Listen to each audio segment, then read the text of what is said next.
Alright, I have got to make this video before I start doing reviews on Glocks because I'm going to be having a few more Glocks. You're going to be seeing them and all this other stuff. First thing is, all Glocks should be 9mm. And I borrowed that from somebody. But that's where that part stops. I do agree with James Yeager that all Glocks should be 9mm.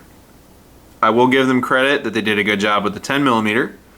And the only non-9mm Glock I've fired that I liked was the 30S. There's that. And I've fired a lot of Glocks. 22, 23, 22C, and a Glock 21. On top of the 34, the 17, the 26, the 19, and the 43. So while I haven't fired all of them, I've fired quite a few of them.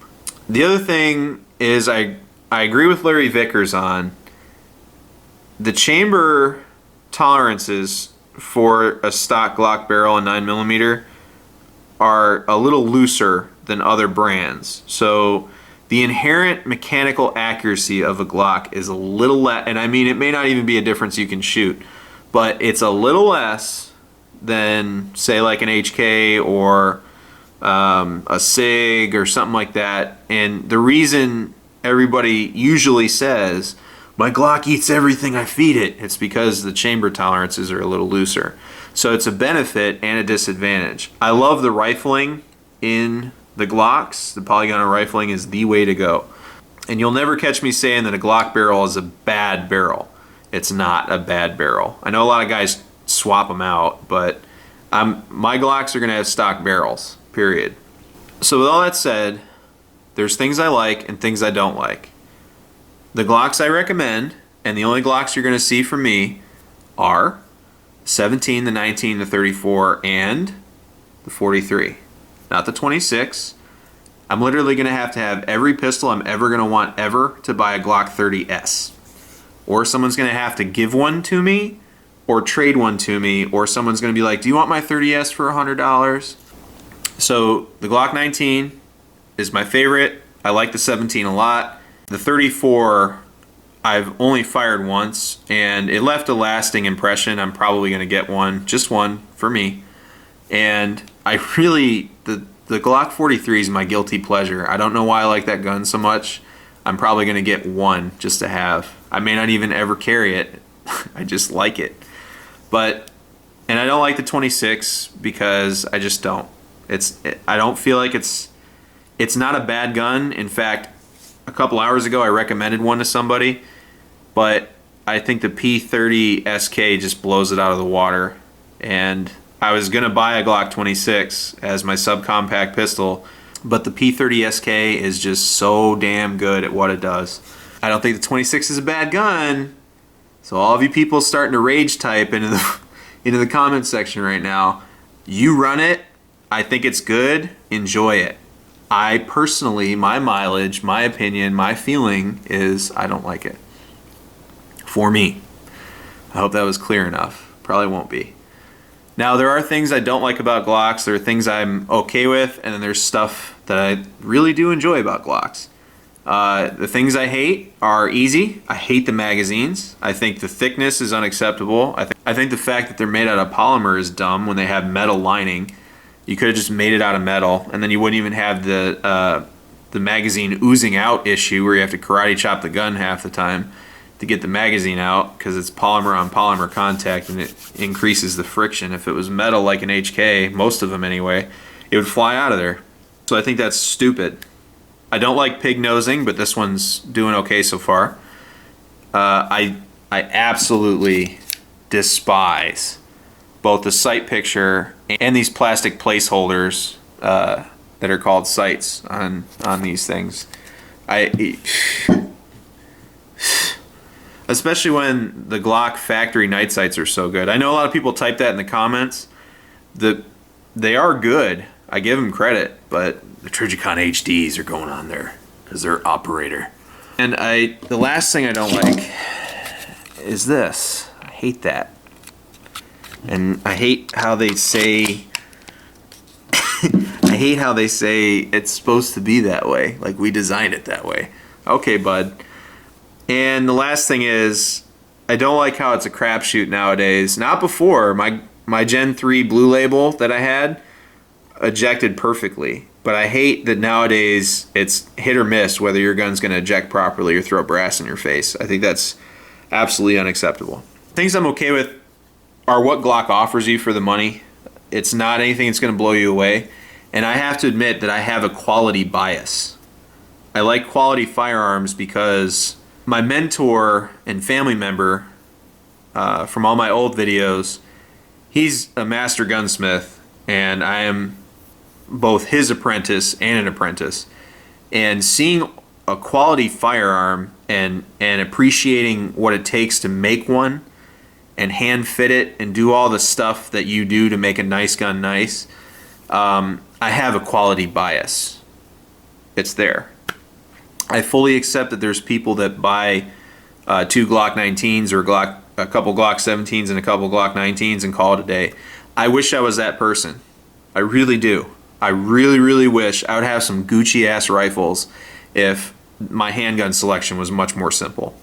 So those are fine. I like how the trigger is good. It's not amazing. It's good and it's consistent. And the reset is awesome. And it's set a benchmark in the handgun world for an affordable firearm. One thing I did leave off is I hate Glock tards. Not people that like Glocks, but people that, oh my God, it's the best gun in the universe. Everything about it's awesome. It's unfallible. But look at my gun that I spent $500 on putting aftermarket parts in. Or people's recommended fixes to things are changing extractors.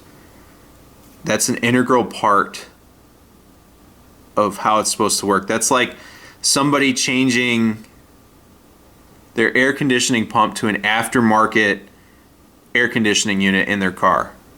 It's supposed to work. It's part of the vehicle.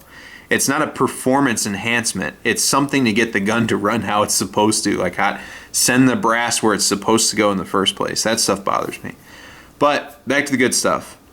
I can go get a Glock 19 anywhere, theoretically, so long as it doesn't have ejection problems, and know how it works, know how it runs, find parts for it, all sorts of stuff. Same thing with a 17 for the most part. It's like a world gun. Anywhere I go in the United States, I can find shit for a Glock 19 or a Glock 17. Even in banned states, they're going to have it. That's good. And the things I like about it are they're remarkably shootable for what they are. And the Glock 19 is the perfect, again, it's set a benchmark. One thing I really like about this gun is it set the benchmark for, we're going to be this big right here, and we're going to give you 15 rounds. We're going to give you a 6-inch sight radius and a 4-inch barrel and a good trigger. And I love, see, about the Gen 4, I love that they made this better. I love that the texture's better. And I absolutely love this magazine release. It is leaps and bounds better than the Gen 3. So, and I kind of wish this is all that they changed. I wish they didn't do this and remove all that material in the front. But for all its little nitpicky things that I'm picking at, it's a really good gun. It's not amazing, but it's a really good gun. And the amazing part about it being a good gun is the price point that they offered and what it did to change the market. HK was the first people to bring out a polymer pistol, okay? But Glock was the company that made it popular. So while I love my HKs and my SIGs and Wilsons and all sorts of other high-end things, you gotta really appreciate the Glock and where it came from. So this is how I feel about the Glock company and the Glock series. Has to be a 9mm, has to be, for me, and what I will recommend to people, a 19, a 17, a 34, and a 43. And I'll recommend a 26, but not after I try to get you into a 19. But I just want everybody to know that there are inherent things that I like and inherent things I don't like. I'm going to give this handgun manufacturer a fair shake, but I'm going to be critical about a few things that I don't like. So you're going to hear later again that I hate the magazines. They don't load well. They function, but they're a bitch to load. You got to wait forever for the springs to fatigue before they're easy to load. It's really hard to get a loaded magazine in the magazine well. You got to slam it in there so much that it leaves indents on the brass. And then, you know, it's bulky and stupid for no reason. So, you know, you'll see where I land on everything and how all this happens. But understand that I spent my money on it. I want these to be successful. It's not just about me either. I'm going to be letting my really close group of friends use these guns. I have both a financial and a personal vested interest in the success of the Glocks that I'm about to own. So, and yeah, they're going to be mine. And yeah, I'm probably going to have like it's going to be 2 19s and 2 or 3 17s and then 1 34. And then maybe a 43, maybe. They're so cheap I could get one and just forget about it. And I wouldn't even carry it. I would probably just mess around with it. I really like the 43. I don't know why I like the 43 so much. And I'm not getting a shield because Smith & Wesson's legal team doesn't understand Second Amendment. So I don't forgive very easily, I'm sorry. And maybe when every single other gun on my gun list is purchased, might get one 30S. One. And I know it's not even that popular. I know they brought it out because it was like a cult thing, and then when they came out, nobody wanted them. But I shot one and it was nice, so I might get one. And again, that's after everything else is bought, and I would get it as a fun thing. I wouldn't get it as a carry thing. Someone offers me one for $100 or in a trade, and I practically steal the damn thing. So either way, I figured I'd do this video. It's not a great video, you know, but just to give you some reference points about how I feel about the company and some of my bias going into it, because I do have a bias. I'm going to tell you all straight up. I have a bias against Glock. I have a bias towards high quality firearms, and you can call me a snob, you can call me a fanboy, you can call me whatever the fuck you want to call me. I don't care, but hate everything else, and that's something that gets lost in translation. So I feel about it. I don't care. Take from it what you will, do what you will with it, but I'm gonna give these guns a fair shake. So thanks for watching. Take care of each other, stay safe, and support and defend the Constitution of the United States of America.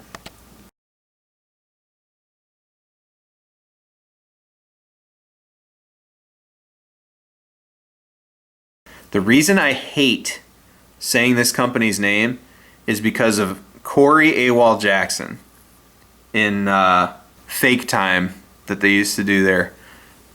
The way he said it and the way he enunciated the name, the GLO in the name, it sounded like he was blowing a dude, like Glock, like just.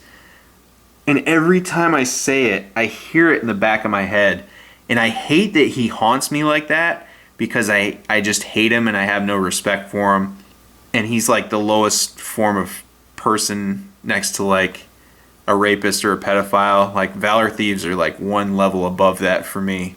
They may not be for you, but just the way he says it is just.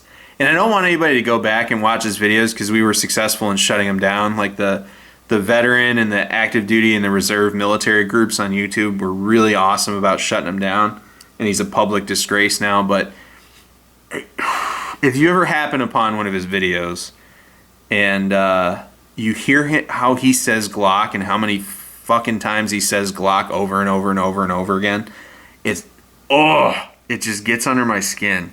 And it was before I knew he was a Valor Thief, so it bothered me then, but now it's just like, terrible. But anyways, yeah.